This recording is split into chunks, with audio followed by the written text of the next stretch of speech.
আসসালামু আলাইকুম সকলকে শিক্ষাভিত্তিক চ্যানেলে স্বাগতম। আজকে আমরা আলোচনা করব ষান্মাসিক সামষ্টিক মূল্যায়ন 2024 ষষ্ঠ শ্রেণীর গণিত নমুনা প্রশ্ন। পরীক্ষাটি হবে 10 জুলাই।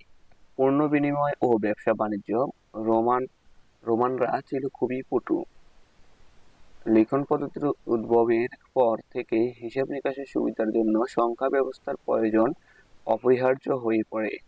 রোমানরা যে সংখ্যা ব্যবস্থার উদ্ভব ও উন্নতি সাধন করেছিল তা আজ বহু শতক পরও টিকে আছে।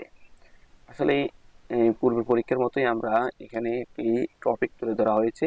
এই টপিকের উপরেই বিভিন্ন কাজগুলো দেওয়া হয়েছে, আপনারা টপিকটা অবশ্যই দেখে নিতে পারেন। কাজ এক। কাজ একে ছিল রোমান সংখ্যা ব্যবস্থা 7টি চিহ্নের উপর ভিত্তি করে গড়ে উঠেছে। এই চিহ্নগুলো ব্যবহার করে কিছু রোমান সংখ্যা লিখ। কাজ দুইয়ে ছিল ইতিহাস থেকে দেখা যায় বিভিন্ন সাম্রাজ্যে রাজা রানীরা পারিবারিক ঐতিহ্য অনুযায়ী পূর্বপুরুষের নামানুসারে পরিচিত। শাসনকাল অনুক্রমে তাদেরকে নামের শেষে রোমান সংখ্যা ব্যবহার করে আলাদাভাবে চিহ্নিত করা। তাহলে এখানে উত্তরটা দেওয়া হয়েছে, দেখা যায় রাজা রানীদের যে নামগুলো দেওয়া হতো একের পর এক সিরিয়াল আসতো, সেই কারণে রোমান চিহ্ন দিয়ে তাদেরকে বলা হইতো 1, 2, যেমন 10, 15 এরকম চিহ্নিত করা হয়। খাতায় গ্রিড এঁকে সমাধান করো। তোমার ক্লাসে কতজন গণিতে, কতজন ইংরেজি এবং কতজন গণিত ও ইংরেজি উভয় বিষয় পছন্দ করে সেই তথ্যগুলো একে অপরের সাথে আলোচনা করে জেনে নাও। তারপর প্রতিটি তথ্য তোমাদের শ্রেণীর মোট শিক্ষার্থীর কত অংশ নির্ণয় করো। কাজ 3 দেওয়া হলো 2.5657 এর মধ্যে 5 এর স্থানীয় মান কত? পরস্পর দুইটি মৌলিক সংখ্যা গসাগু কত? কথায় লেখো। এই সংখ্যাটি কথায় লেখার কথা বলা হয়েছে। এবং কাজ 4 হলো তোমার বন্ধু তোমার কাছ থেকে 2 একর উত্তরে এবং তুমি তোমার বন্ধুর কাছ থেকে 6 একক দক্ষিণে। তুমি এবং তোমার বন্ধুর মধ্যে দূরত্ব কত? সংখ্যা রেখার মাধ্যমে দেখাও। দুই 2 এবং 6 এর মধ্যবর্তী দূরত্ব তা একটি সংখ্যা রেখার মাধ্যমে প্রকাশ করার কথা বলা হয়েছে। কাজ 5 হলো একক কাজ।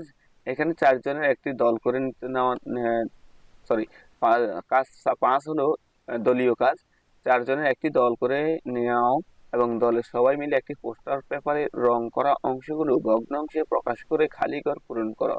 এখানে সবাই মিলে পোস্টার পেপারে রং করে এবং যে খালি ঘরগুলো আছে সেগুলো দেখা যায় রঙের উপরে করে রংটা পূরণ করে তারপর খালি ঘরটা পূরণ করার কথা বলা হয়েছে।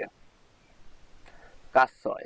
কাজ 6 বলা হয়েছে তোমার দলের প্রত্যেকে একটি করে স্বাভাবিক সংখ্যা বেছে নাও এবং প্রত্যেকের সংখ্যাগুলোর মধ্যে সবচেয়ে থেকে বড় সংখ্যা দিয়ে পোস্টার পেপারে একটি উৎপাদকের গাছ একে উপস্থাপন করো।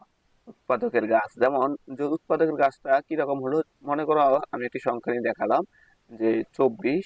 এই 24টাকে উৎপাদকে যদি করা হয় তাহলে এই 24কে যদি ভাঙানো হয় উৎপাদকের গাছ 3 8 24, এই যে 3 এবং 8, আবার এই 8কে ভাঙানো হয় 4 দুগুণে 8, আবার 4কে ভাঙানো যায় 2 2 এবং 2।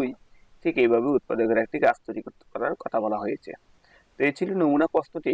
আমরা মূল প্রশ্নটি অবশ্যই